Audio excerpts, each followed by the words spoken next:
Bueno, buenas tardes a todos. Muchas gracias por venir.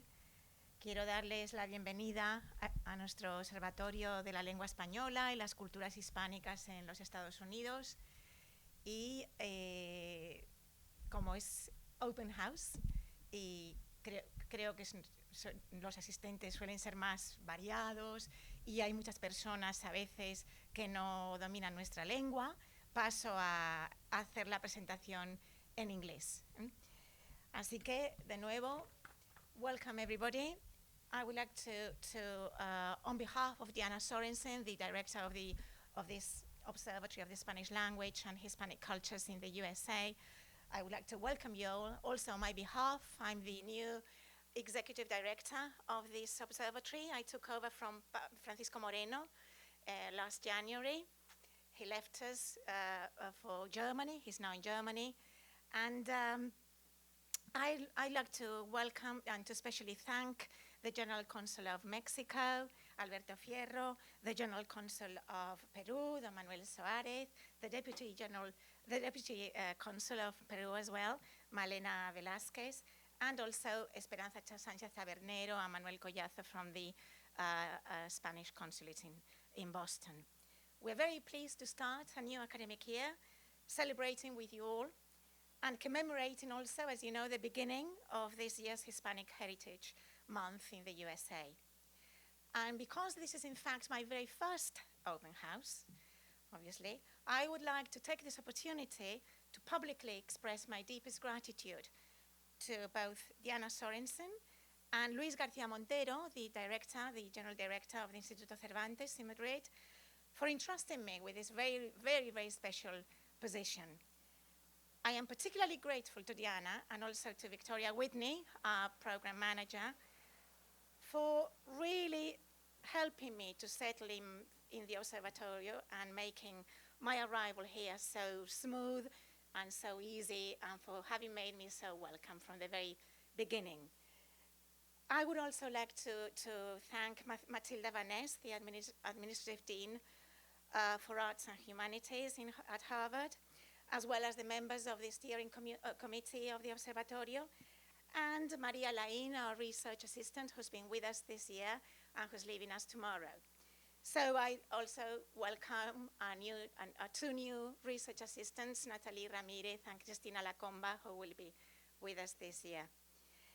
And I also would like to express my warmest thanks to various other people who have given me their helpful advice and also contributed to making me feel so very much at home from January onwards, like Luis Fernando Cifuentes, Christopher Mora, Mar Pacios, Daniela Aguirre, Maria Luisa Parra, Antonio Barbagallo, Lynn, Sharon, and Ricardo, and so many other people. And also, I think I should mention the departments from Harvard University that collaborate with us so closely and effectively and very regularly, like obviously the Department of Romance, Languages and Literatures that we are ascribed to, and our dear neighbors from the EMR, the Ethnicity, Migration and Rights Department, Dr. Klaas, the Department of Music, and we've got Enrique Marquez here, thank you very much for being here, and also the Departments of History and of History of Art and Architecture. It is a real privilege to work for such prestigious institutions as the Instituto Cervantes and Harvard University, and we would like to keep the Observatorio's activity as dynamic, as lively, as enriching as my predecessor, Francisco Moreno, managed to make it during his 5 years here. The Observatorio conceives the Spanish language as a meeting point of all Hispanic communities, and we would like to be perceived as a gathering place of cooperation and exchange for all people who love or who are simply interested in our language and in our various communities and cultural productions. So it is our aim to disseminate Spanish and Hispanic literatures, art, music, research, histories from various perspectives, from various points of view, even from various ideologies, and make them better known in the USA, not just in Spanish, but also in English translation. That is actually one of my aim, my projects here for the next few years, in order to highlight Spanish and all Hispanic cultures as systems of prestige and systems of immense value beyond identity factors. Our open house usually coincides with the beginning of the National Heritage, Hispanic Heritage Month, which, as you know, from 1988 has paid tribute to all those generations of Hispanic Americans who've influenced and enriched the USA in many different respects. And I think our language is possibly the most important legacy of that heritage. So this time we've invited a very special speaker to talk about it, to talk about this special legacy, our language, not just looking at its history, but projecting it into the future. So, ladies and gentlemen, it's a real honor for me and a great joy, in fact, for me to introduce my dear friend and colleague, Dr. Richard Bueno-Hudson, former academic director of the Instituto Cervantes and newly appointed director of the Cervantes Center in New York, who, as we wrote in our advertisement, is a real expert in foreign language teaching, in foreign language acquisition, in foreign language certification, language variation, and digital education. And during his time as academic director, he set off quite a few important projects, like the Ciele project, which is a joint project with Mexico, with the UNAM, and with Buenos Aires and the University of Salamanca in Spain, and obviously the Cervantes. And he also became deputy chair of the Association of Language Testers in Europe, among many other things. He's just moved to New York, as I said, and a center where he worked a few years ago when the writer Antonio Muñoz Molina was the director of the center there. And before that, he'd worked at the center in Chicago. So he knows the USA rather well, and the situation of Spanish in the USA rather well, but also the situation of Spanish in the world in general. So I am very grateful to Richard for having accepted this invitation, particularly at a time when he's just settling in his new post in New York, and I know he's very busy, and it's not an easy time for him, but he's generously accepted this invitation. I'm really grateful. I'm sure you'll enjoy his talk. So thank you, Richard.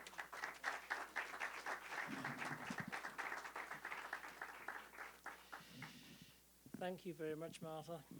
Yeah, as you can see, and this was not projected or intended, but we are color coordinated. That's our football team in Oviedo in Spain, Real Oviedo forever, so we're black and white.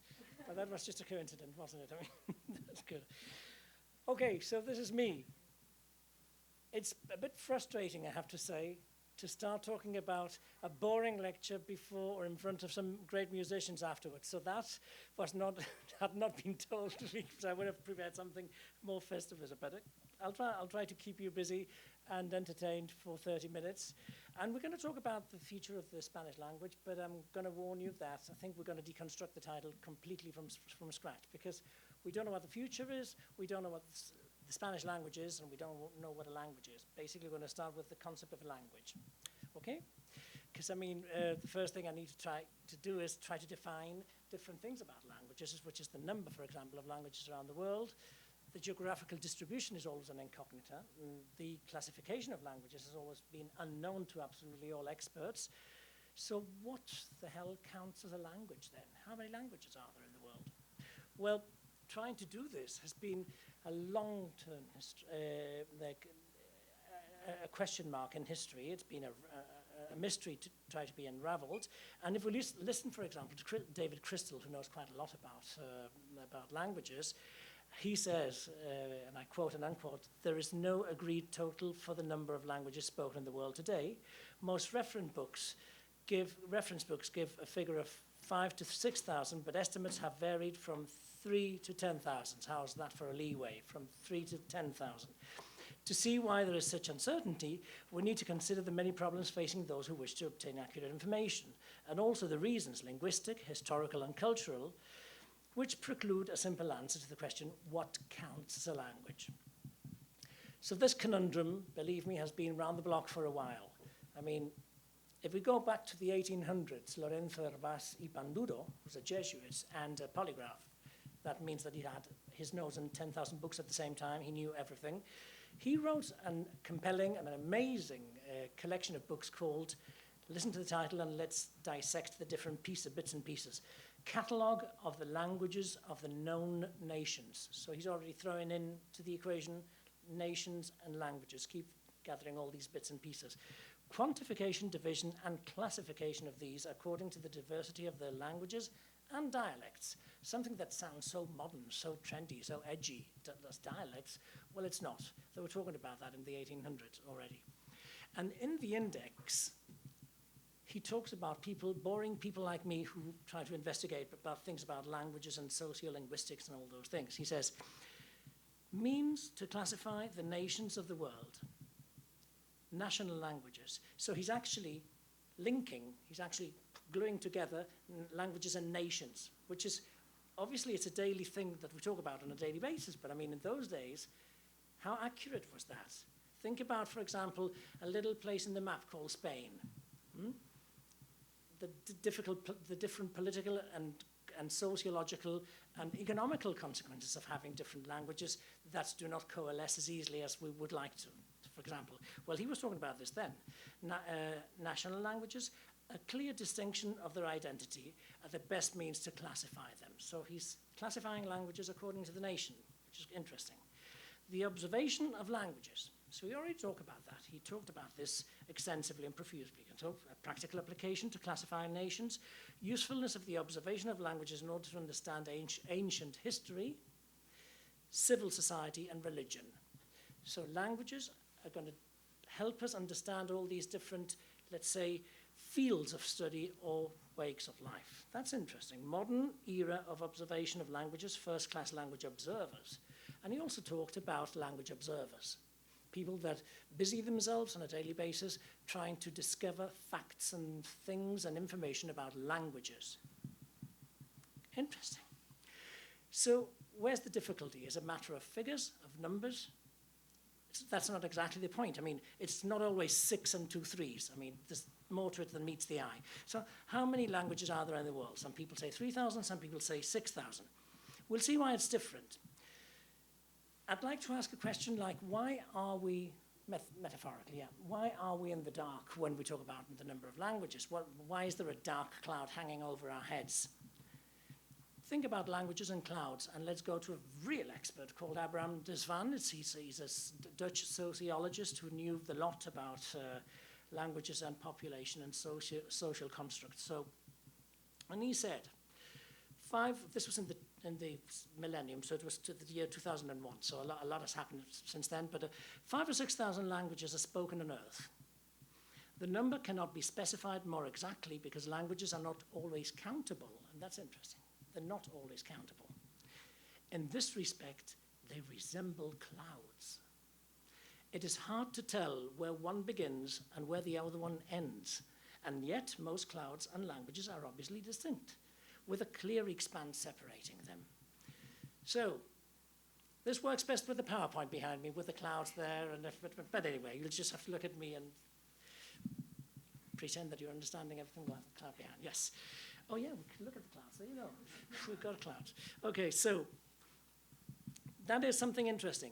Languages are not countable. That's a figure of speech, obviously. What he's trying to say, what he is saying, he used to have a literature teacher that you always nagged at me because you kept saying, don't say he's trying to say. He said it. You have to understand it. Well, yeah. What he's saying there really is that means of communication between different sort of language communities are not always called languages. We've got different subdivisions. We've got languages. We've got dialects. We've got speech. We've got different things. So just as species are subdivided into many varieties, that can indeed interbreed, within languages, various mutually intelligible dialects are discerned. And that's what it is. But again, the problem between the difference between a language and a dialect is not linguistic. It's never linguistic, believe me. It's always to do with social prestige. It's to do with the existence or not in writing. It's always to do with the fact that that language or dialect has or not spelling rules, grammar norms, dictionaries. So basically, to us, it's just a means to communicate with somebody else, coding a message, decoding it, communicating, but really, to experts, it's a way to classify them. Remember that Hervas and Panduron, the 1800s, he tried to do that. But he already saw that some were different than others. And obviously, it meant, and they were closely related or linked to the fact of a state, of a country, or of a nation. That's why I said at the beginning, we're going to dissect the whole title. So the future of the Spanish language is a tricky one. Everything's tricky nowadays. Everything's tricky nowadays, yeah. So rule of thumb, el rulo of thumo. Okay, 2 languages are considered distinct if the speakers of one and the other are mutually unintelligible. Okay, that's fair and simple. Let's go to Mr. Abraham again, Desvan. He's very bright, that guy. He said also that languages are not simply sprinkled around geographical areas around the world. There's a tight and close and transparent connection between all of them. And link this to real life, what happens in real life. Are they just there because, okay, let's go to the States. I mean, well, I'll go to a place where less language is spoken than here in the States. But let's, for example, in Papua New Guinea, for example, well, there's millions of languages there. Regions and language speakers are 2 different concepts that are very difficult to define. But yes, let's go to France, for example. Many languages there also, but French, basically, of course. Huh? We've got French. And of course, we need to see where the French language positions with the rest of the languages around them. There's a hierarchy. English, the same thing happens to English, to Spanish, to German, to Bantu, to Swahili. Every single language is connected to the other different languages in a scale of order and hierarchy. There's always a degree, and it's not at random. In his global language system, Desvan, what he says, he designs a cosmos with constellation, with different languages, and he equates them all to planets, moons, the sun. I'll ask you, who do you think the sun is in the language kingdom these days? Of course, English, yeah. Well, I've unveiled the sort of problem, the mystery, but yeah. So there's only one, which is the sort of stands tall in the kingdom of languages, but yeah. He decides to call them peripheral languages around the world, and those are spoken by 98% of the languages of the world are peripheral to him. They only communicate orally. There's no written sort of tradition, so they rely on memory, and they belong to a small community. Okay, so less than 10% of the population of the world speak peripheral languages. So they rely on an upper scale of languages to I'm going to end up somewhere. Don't just keep my thoughts. I seem to be dispersing and spacing out, but I land somewhere, always at the end.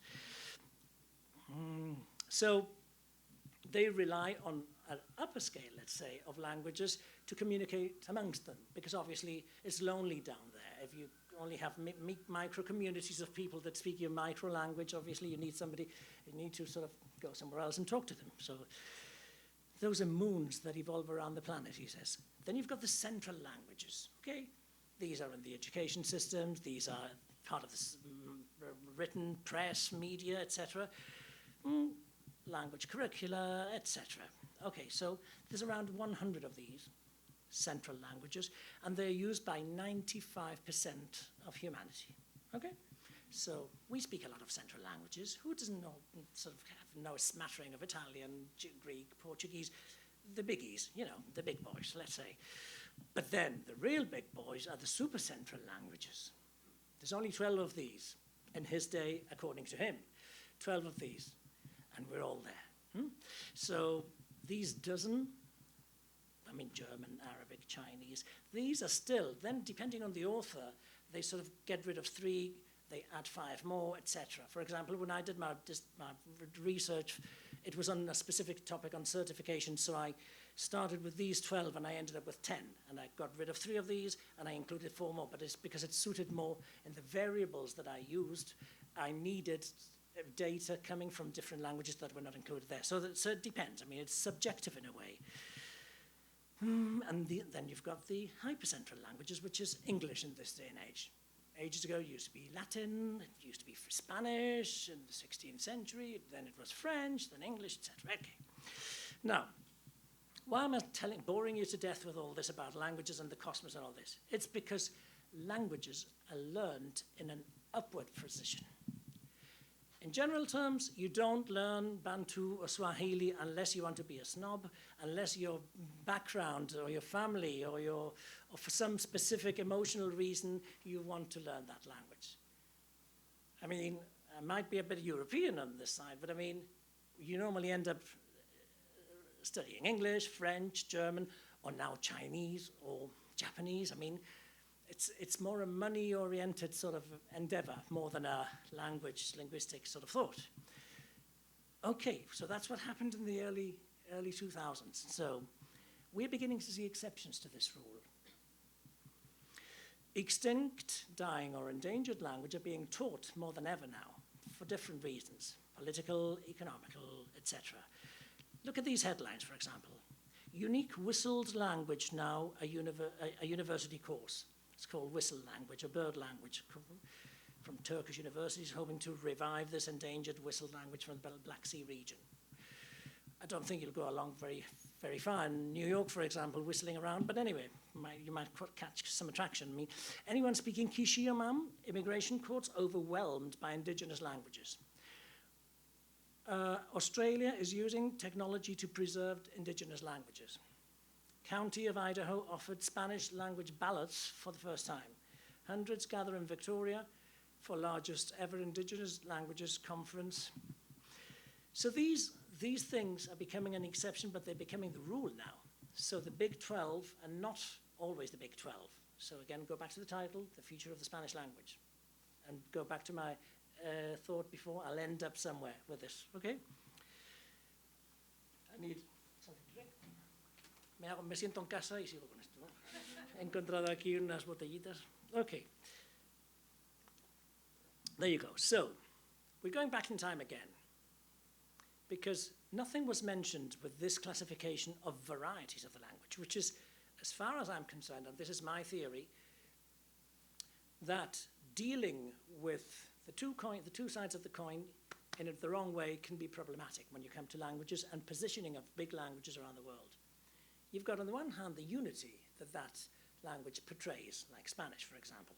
And you've got the variety, which is the rich conundrum, the rich plethora of different elements that can be brought and attracted to that, to make that unity totally untouchable and really, really expand all over the world and position itself among or higher than the rest of the languages.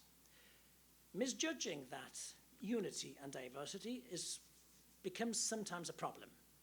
If you tilt your forces too much towards the diversity, you've got a problem. You're going to lose force because you're not going to be an item. You're going to be like different type of things. If you focus too much on the unity, you're going to normally have problems with the different varieties. So the juggling act that you have to become an expert with the unity and the variety is something that takes a long time to understand, and it takes a lot of effort for nation states that speak the same language to sort of juggle and sort of concentrate on. So, the myth of the Tower of Babel. We're going back in time.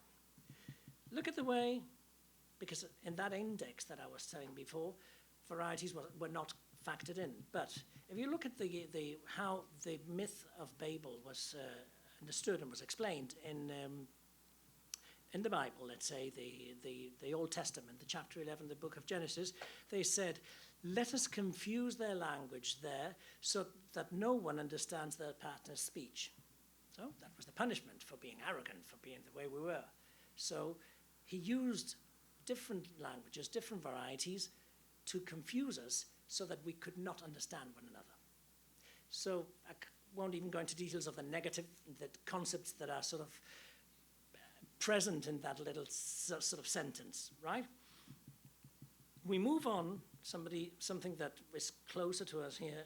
In 1876, Mr. Ralph Waldo Emerson, in Letters and Social Aims, he wrote, this is the bright side of the view of life, he wrote something which portrays more of a collective view of building languages with society.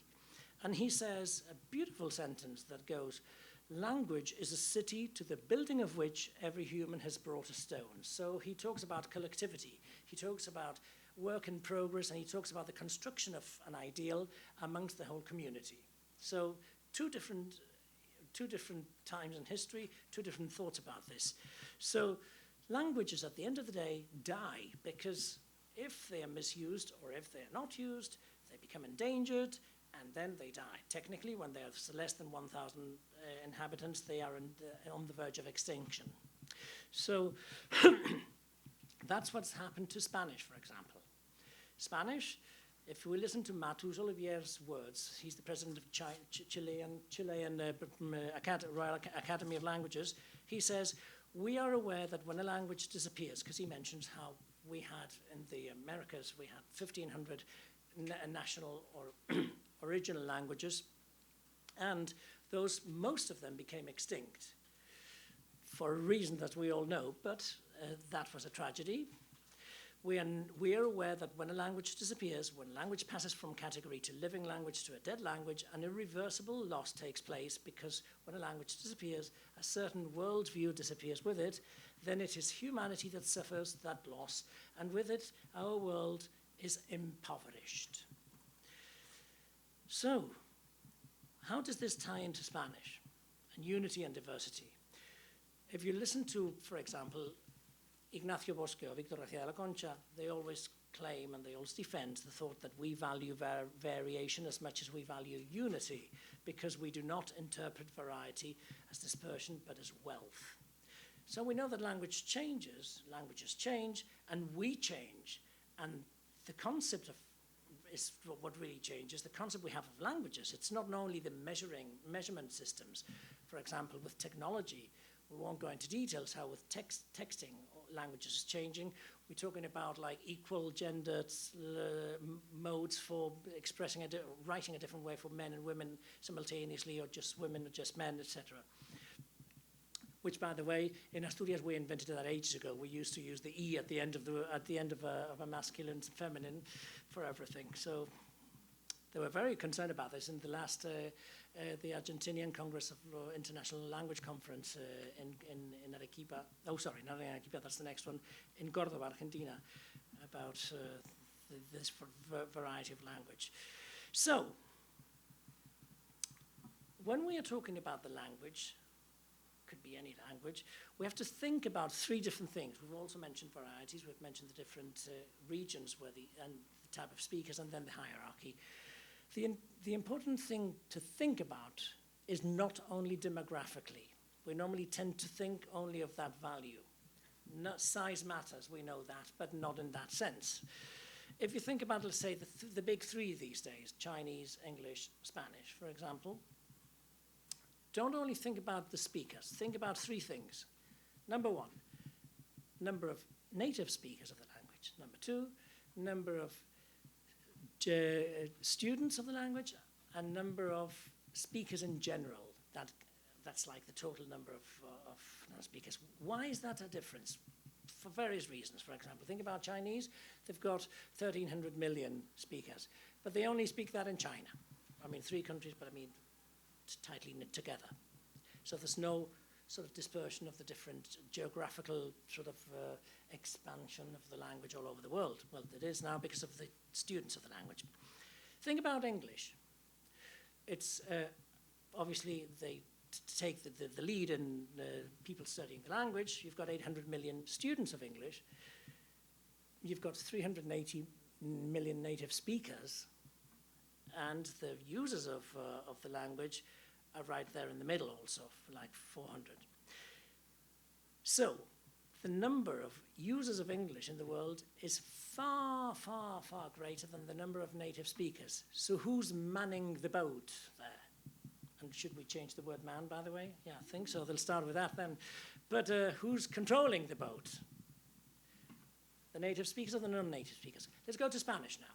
Spanish, we've got 484 million native speakers, 580 speakers in general. So the number of, when I say speakers in general, I mean total, that includes everybody. It includes the non-native speakers, the native speakers, and the students. And there is a difference, which I won't go into detail about. But the native speakers are the ones molding and shaping the language which is being taught to the non-native speakers. So there's a huge difference. And I'm telling you, because I've done loads of research into this, English speakers are worried about that, about the fact that the native speakers are a very, very small community compared to the rest. So again, the future of the Spanish language, wait and see, don't worry. Sorry for the musicians, I'll be over in a minute. Why am I saying this? I'm saying this because the UN has published recently some predictions in the shape of figures, and well, really, it's a very shocking, a very shocking list of. It's a ranking basically of the different languages that will be spoken, not really spoken, no, population changes in the next 10, 15, and 100 years, and that is where the future of all languages known to us now is going to sort of be battled. That's where the war's going to be waged, because we're not talking about the typical classification of the, let's say, importance of a language, where they factor in the number of state members that speak it, the human development index. That means, I mean, your cultural level, your income, your health status, etc., etc. The number of translations that go in and out of that language, or the export rate, those are the variables they use. And of course, obviously, the population of those countries. But in this case, we've got something different in play now, because this report says that, for example, right now there's 7,700 million inhabitants. I'm not talking about speakers of languages now. Well, they do speak but different things in the world, but this will go up to 11,000 million, in 2100. The funny thing is that these do not grow equally. They don't start blowing up the figures we've got now. Where's everybody going? Where are these numbers going to? For example, Europe is going downhill like a lemming, like a gang of lemmings jumping, because obviously, for example, in particular, Poland and Romania are losing 38% of their population. For your information, they're already in Spain. But anyway, well, in 70 or 80 years' time, that's going to be drastic. Spain will sustain the 46.7 million. It'll go up like to 48 million, but it'll start dropping all the way. So where's everything happening?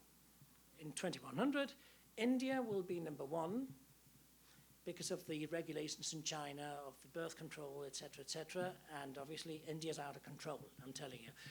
Our institute, Cervantes in New Delhi, is the largest by far. So that you have a rough idea, the second in rank would be we'll say Manila, for example, and that's 200, we call them student hours. New Delhi is 460,000, that's more than double. The rest are all 60, 60,000, 80,000, that sort of thing. So that gives you an idea of the population growth and the language interest in these countries. Now, Nigeria, well, obviously it'll be then India, then China, and then the United States will be overtaken by Nigeria, and then everything's going to happen in sub-Saharan Africa. And this is the interesting thought I'm going to leave you with, because it's not just the region that you have to think about. You have to think about in terms of politics, geopolitics, and sociolinguistics, and sociolinguistic politics also. Think about the dominance of the languages that took part in this, let's say, pre- and post-colonial Africa. Who do we have there? We have a lot of French speakers, because French tradition was a constant in these education systems all the time. In fact, they have borrowed the regulation systems. It has been known, it has been studied, that, for example, a lot of places that were traditionally French, German, or English, the language of choice for schools, for example. Sorry, I said Spanish. I should have said, yeah, so it's French. No, I did it wrong. It's French, German, or Spanish. Now, Brexit movers are not going to stay intact, so they've started moving on to that area.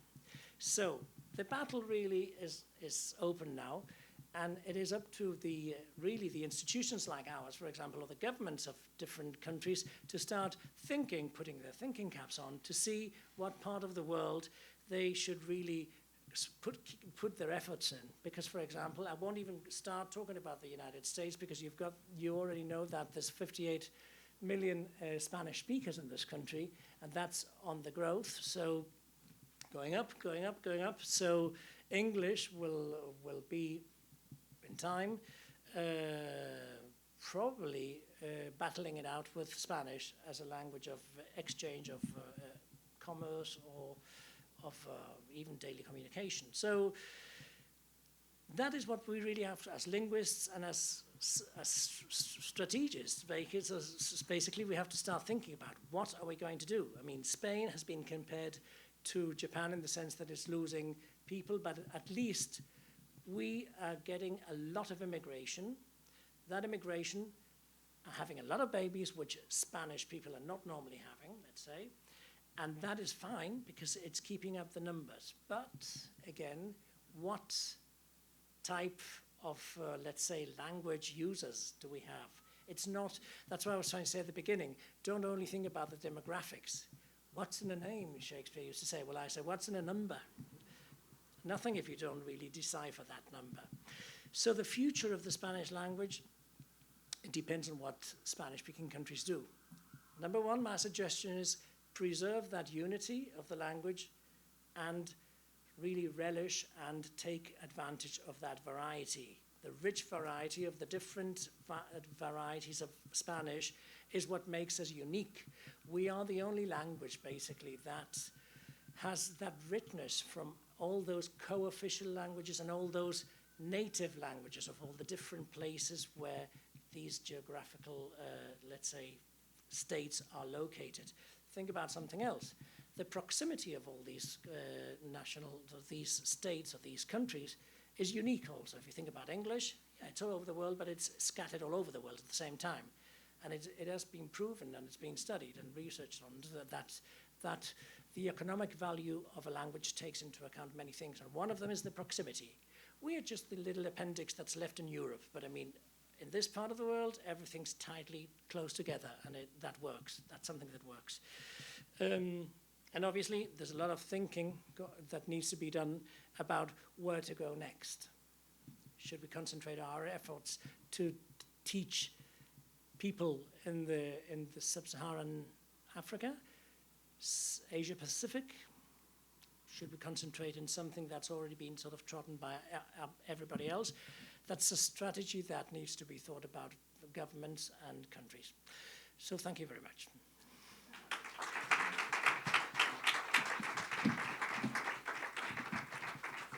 And I'm sorry if I've taken a couple of songs off the list, but no, we can stay longer, I hope. Thank you. Muchísimas gracias, Richard. En absoluto aburrido, como él tenía miedo. So let me now introduce, I'm very happy and very excited to introduce this year's performance by Javier Limón and his musicians from Berklee College of Music. Javier Limon's contribution to the Observatorio's open house has become a key feature, as most of you who have been attending these events before should know. And we're really grateful to Javier and to Eva Alcántara for their close and effective collaboration with us in organizing it every year. This time they're bringing a very special performance focusing on some instruments which have been decisive in the musical history of Spain and Latin America, as Javier will explain in a minute. So let me, ladies and gentlemen, introduce Javier Limón, who will be playing the Spanish guitar. Martin Guas, I think, will be here, yeah? Martin Guas, who will be vocals and acoustic guitar. Delfina Cheb with vocals. Tamara, who's a songwriter, will also be doing the vocals. Alexis Soto, who will be on the cajon from Peru. And Cristali Sotomayor, who will be playing the recorder, I think. So let's have a round of applause to welcome them.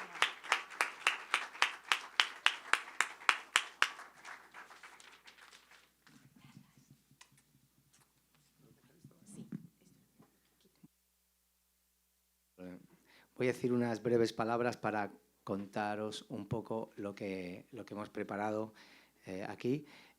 ¿Spanish o English? Español. Entonces, mucho mejor para mí, la verdad.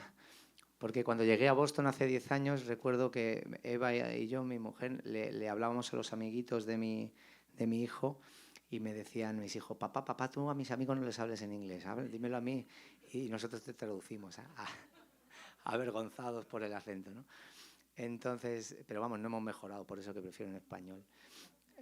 Nosotros ya estuvimos aquí hace 6 años cuando se inauguró este observatorio.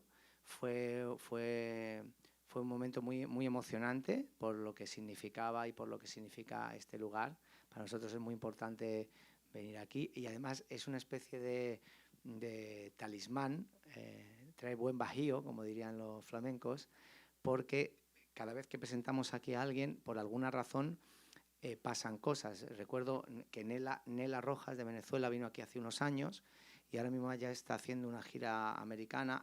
El domingo pasado cantó a dúo con Alejandro Sanz en American Airlines. Está con Gustavo Dudamel trabajando en LA y, en fin, está siendo ya una tía muy destacada, probablemente de las artistas latinas más importantes de su generación. Luego vinimos con Tonina, no sé si recordáis, una chica ugando-siciliana de San Luis, Missouri, pero que cantó Historia de un amor, la famosa canción panameña, y el año siguiente Obama la puso como esa versión justo de esa canción en español. Fue una de las 10 canciones favoritas, la única en español de Obama en su Instagram, salió en New York Times, Rolling Stone. En fin, que todas las cosas que vamos presentando aquí, por alguna u otra razón, tienen luego un recorrido divertido. Entonces, hoy os voy a presentar a 3 artistas para mí muy importantes, con los que llevo ya trabajando tiempo.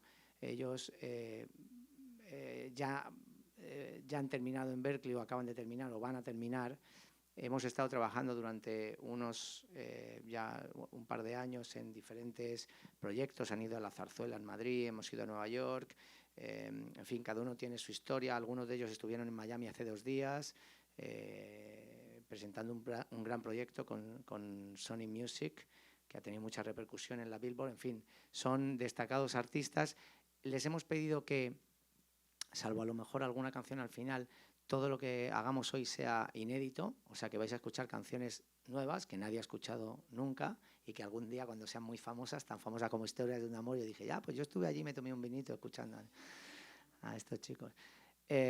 Y para mí es importante la formación de hoy porque, ligando con la manifiestamente brillante conferencia que hemos escuchado, he querido pensar un poco en los puentes, sobre todo en 2 herramientas que para la música en español son muy importantes. La primera, el español como instrumento y como digamos, elemento sonoro y musical, que tiene unas características muy concretas y creo que muy musicales, y luego la guitarra española, que nunca se la reconoce como, para mí, la gran aportación cultural nuestra al mundo, porque incluso en Australia, en una tienda, tú tienes guitarra eléctrica, guitarra acústica con cuerdas de metal y guitarra Spanish guitar, se llama así este instrumento, que es el instrumento más tocado del planeta. Entonces, pero a la vez, yo recuerdo a Paco de Lucía, con el que trabajamos mucho, contándome la historia del cajón peruano, que es un instrumento maravilloso, que viene de las cajas de pescado que los afroperuanos tocaban en los puertos de allí de Lima, y que Paco de Lucía, en una fiesta con Caitro, que era el percusionista de Chabuca Granda, pues le compró por 9.000 pesetas de la época el cajón. Quiero decir, hace 25 o 30 años no existía un cajón en España. Era imposible encontrar un cajón en España. Y ahora parece como que es español, y no es español, es peruano. Entonces yo creo que esta maravilla de encuentro y de puentes, donde un peruano, lo bien que se toca la guitarra en Perú, ¿no? El landó y toda esta música folclórica maravillosa, y lo bien que se toca ahora el cajón también con los gitanos en España, el flamenco, creo que es una prueba más de que hay una conversación musical constante que salta todas las fronteras y las barreras, y que nos mantiene, yo creo que muy hermanados, ¿no? Bueno, pues con esta formación, más la flauta de mi querida puertorriqueña favorita. Vamos a cantaros unas canciones y me gustaría invitar, en primer lugar, a esta cantante que es de Serbia. Después de todo lo que he dicho, no pega nada, pero es una súper cantante de Serbia que por alguna razón habla español mejor que yo y canta, por supuesto, muchísimo mejor que yo, y a la que le he pedido que nos haga dos temas muy especiales. Un fuerte aplauso para Tania. Tamara, yo quiero... No, es broma.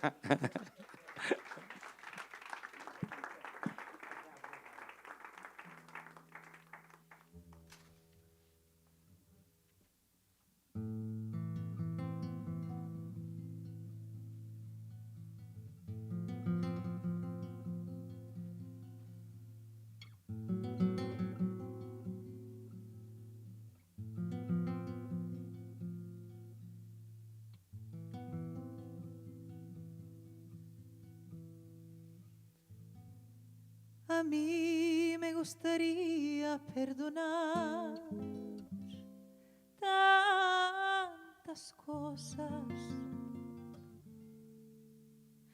A mí me gustaría perdonar, pero a mí ¿quién me perdona? A mí me gustaría consolar a tanta gente, y sin embargo yo no tengo a quien a mí me consuele.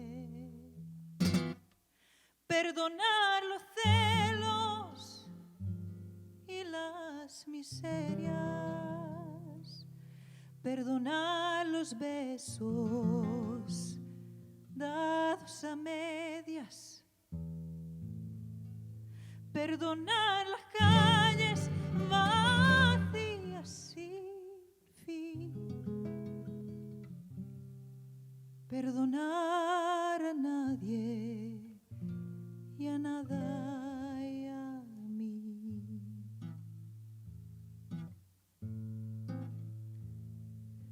A mí me gustaría perdonar tantas cosas.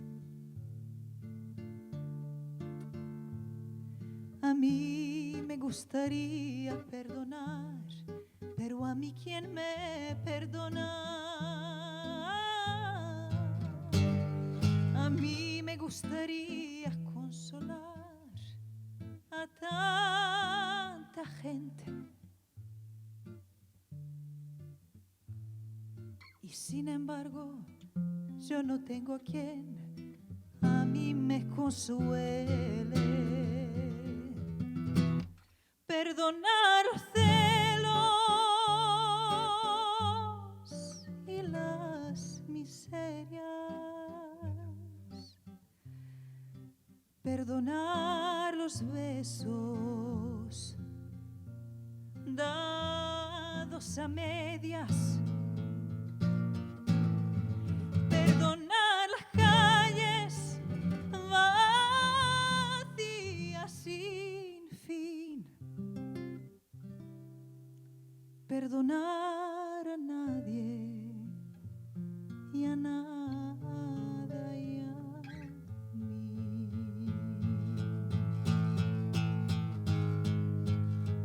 Perdonar los celos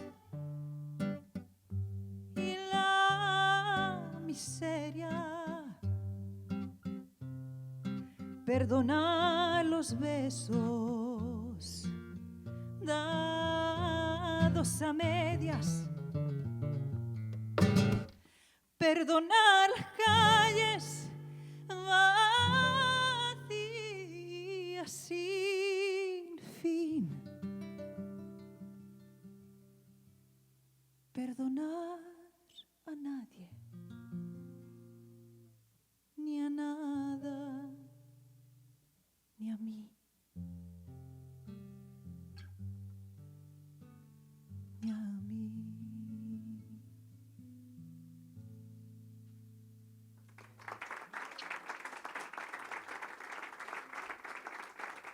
Muchas gracias.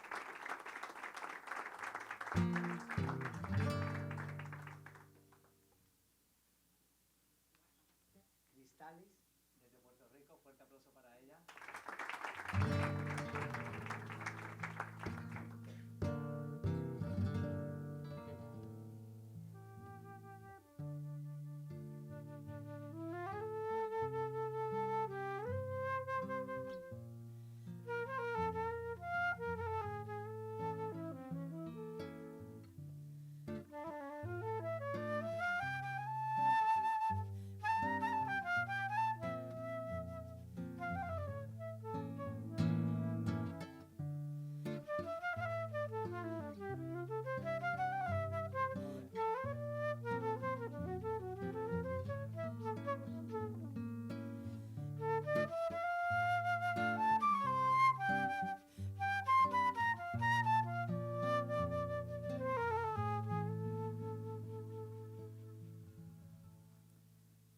Volaron hoy todas las notas que componías. Volaron hoy, locas, inquietas y en agonía. Volaron desde el papel al espacio. Volaron hoy tu pelo gris, tu paso lento. Volaron hoy tu dulce hablar y mi tormento. Volaron desde mi efímero orgullo. Volaron hoy tus caricias. No me quedó ni tu nombre. Volaron como la brisa que peinaba el horizonte. Volaron hoy tus caricias. No me quedó ni tu nombre. Volaron como la brisa que peinaba el horizonte. Es que la canción acababa ahí.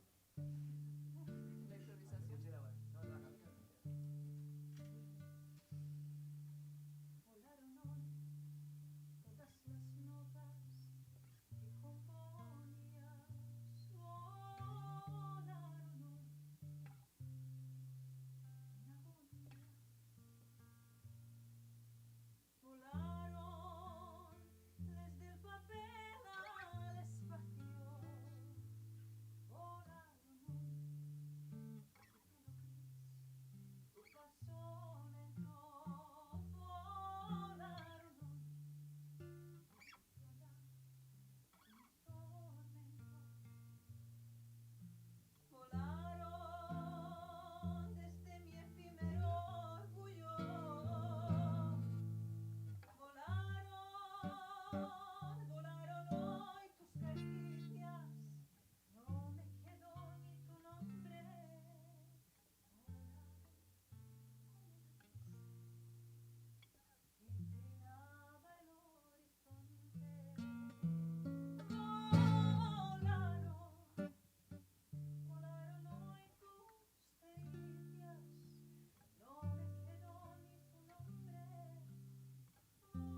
Buenas tardes a todos. Bueno, voy a cantar una canción que se llama Mi Pueblo, la escribimos con Javier. Y me acompaña Cristali Sotomayor y Alexis Soto en cajón.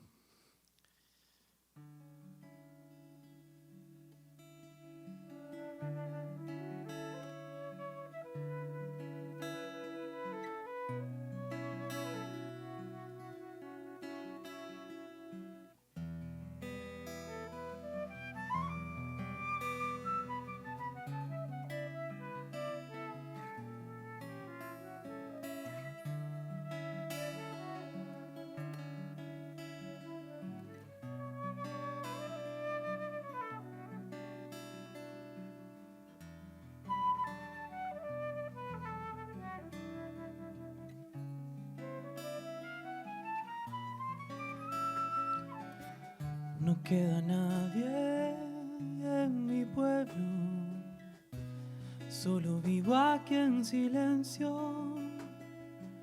Hasta los dioses se fueron, pero acabarán volviendo.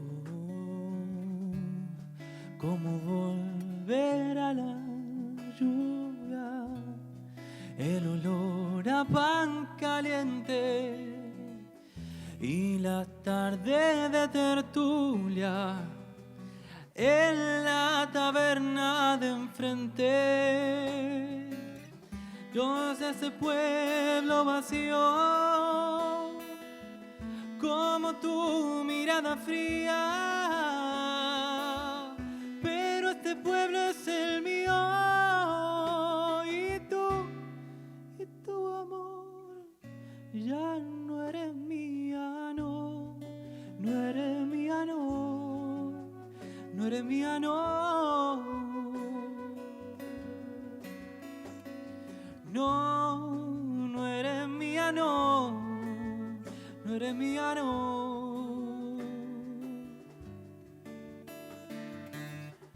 Como un pez fuera del agua, vivo en el medio de un baile donde todo el mundo baila y yo me quedo sin aire. Este es un pueblo vacío, como tu mirada fría, pero este pueblo es el mío. Y tu amor ya no eres mía, no eres mía, no, no eres mía, no, no, no eres mía, no, no eres mía, no.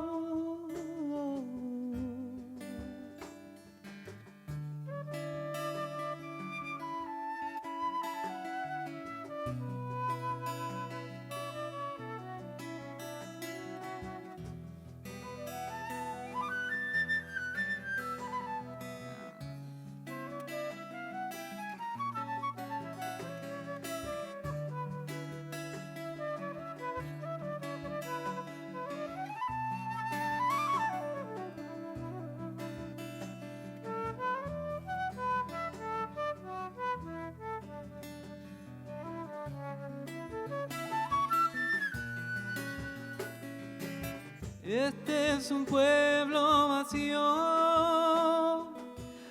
como tu mirada fría, pero este pueblo es el mío.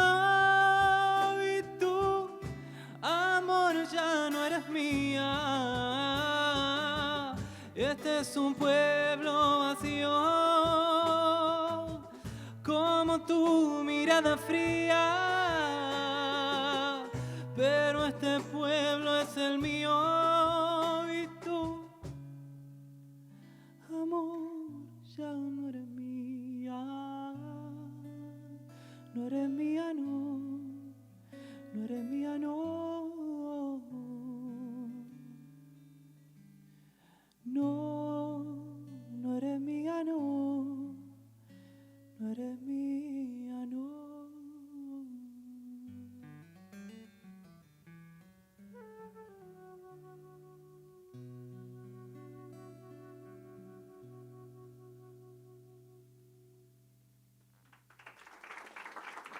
Gracias.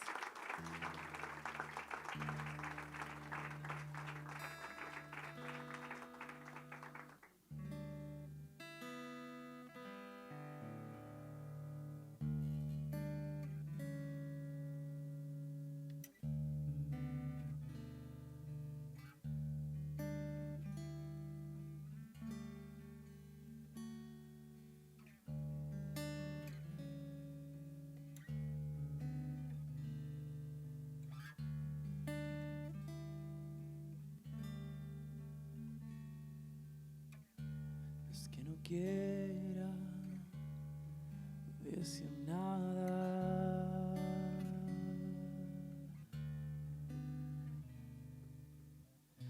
No hay nada, nada que no quiera.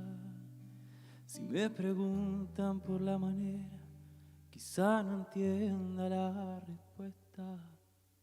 Si me preguntan de dónde vengo, quizá no importe si lo que siento. En esta carta escribo yo, no es la distancia, es el amor, no es la impaciencia, es el dolor, y lo repito, no soy yo. Que sean tus ojos los de los dos, que sea el destino que nos unió, que sean los astros, no es que me importe, que sea el silencio para amarte.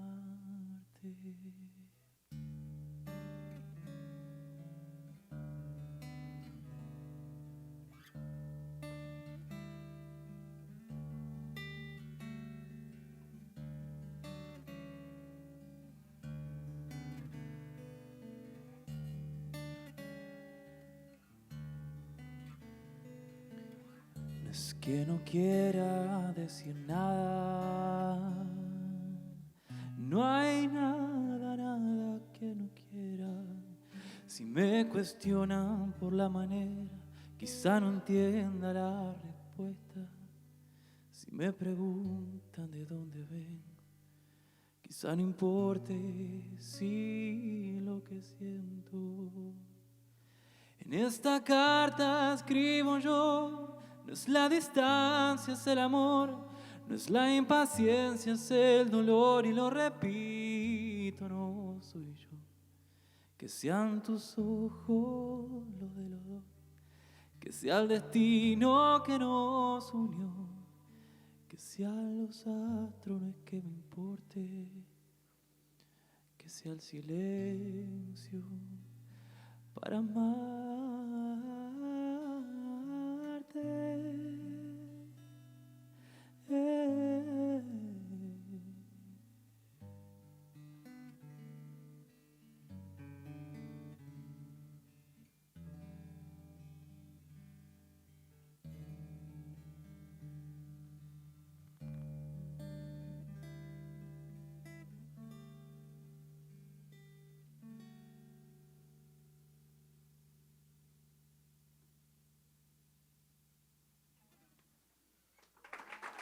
Muchas gracias.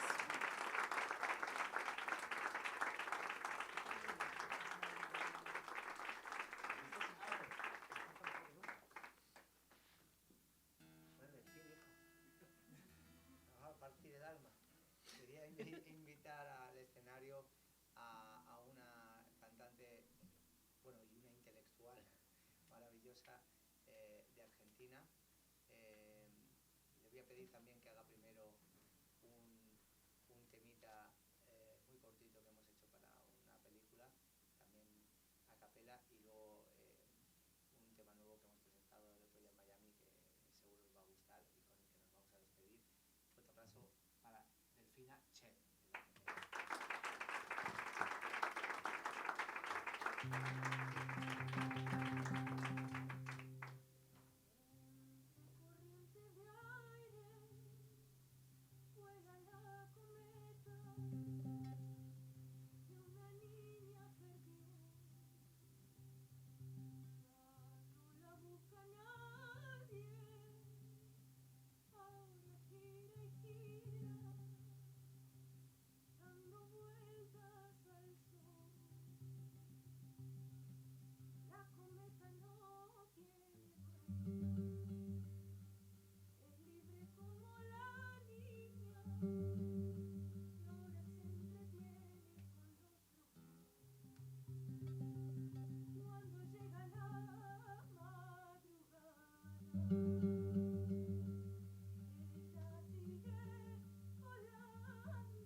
Las que nos dejaron. Fueron pocas horas, pero nos sobraron. Fueron nuestras bocas las que se besaban, mientras que las otras tampoco se hablaban. Fueron tus andanzas de arena nocturna, fuego de sirena y agua de luna. Fueron las ojeras bailándole al viento, fueron las mareas rompiendo el silencio. Fueron y ahora son gotas de esta historia,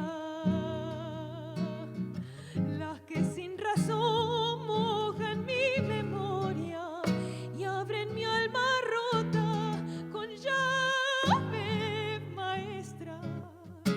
Fueron pocas horas, pero fueron nuestras.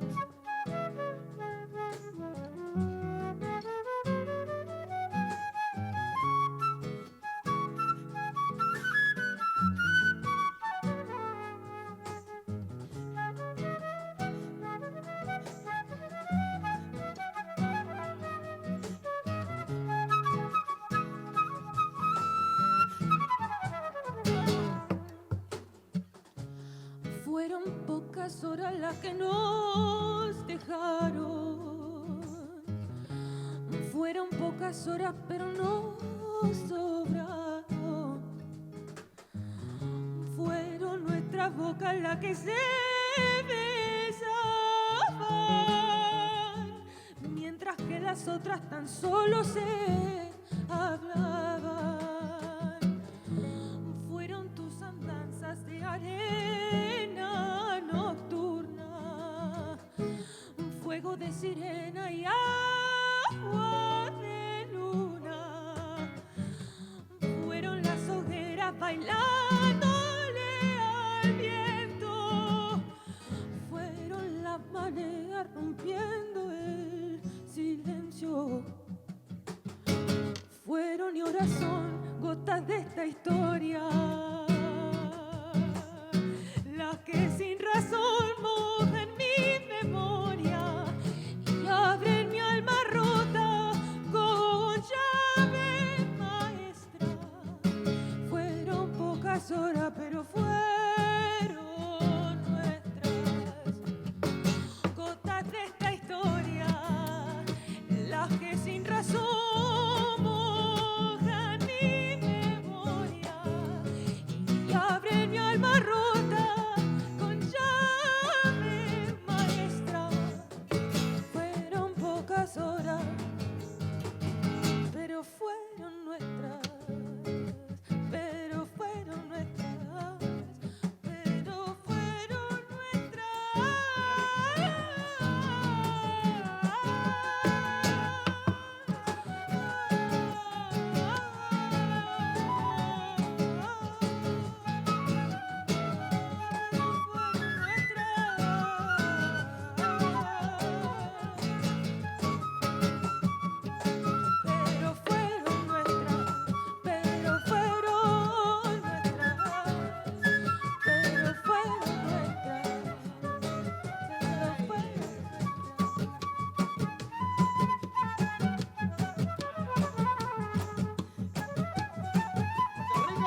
desde luego no se me ocurre mejor forma de comenzar el curso académico que con una actuación así. Muchísimas gracias, Javier, sois magistrales. Así que gracias a Richard Bueno por su brillante conferencia, enriquecedora, nos ha dado mucho que pensar, y gracias por esta magnífica actuación. Y ahora les invitamos, como creo que se ha hecho siempre, a un picoteo, como decimos en España. No sé si los demás sitios en Hispanoamérica dicen picoteo, un snack, que pueden pasar. Y gracias de nuevo por venir. Ahora podemos charlar un rato. Gracias.